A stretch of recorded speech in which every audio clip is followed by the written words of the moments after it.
Hey Clayton, how you doing? This is Hector. We got a property that back in 1997, 98, or something like that. But we got it for like 35 grand and now it's worth like $200,000. Does it make sense to sell it? Thank you, Hector. I mean, that's a great question, right? It's simple to the point. Hey, we've got a house that we bought. It's now worth, you know, 4 times what we paid for it. That's a heck of an appreciation on this asset. I guess, I'd have a question as to, well, are you living in the property? Number one. Number two, is it a rental investment? So those are two questions I have. Let me just answer those individually. If it's a house you're currently living in, do you want to move? Are you looking to move for some reason? Is it paid off? What do you owe on the property? Are you happy where you're living? That's one thing. If you're not, if it is where you currently live and you don't plan on moving, I would think about personally, if this were me, tapping the equity of that property.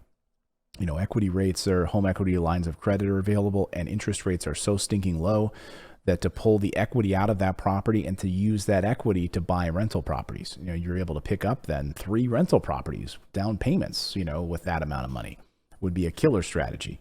Now, if it's a rental investment and it's in your portfolio, if you've ever watched any of my videos before where I talk about making sure you're nurturing your portfolio over the years, at some point, certain properties may have appreciated in value so much that the rent is not necessarily keeping up with the value and things are out of whack. And you're looking at your rental portfolio and thinking, should we sell off this property now? Should we roll this into a 1031 exchange and roll it into maybe 4 other rental properties?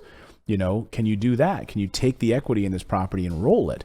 And that's something you want to consider as well. So all of these things should be on the table. I do know that I've had investors who maybe they own 15 properties and they look at their portfolio and 2 of their properties went from like a huge appreciation.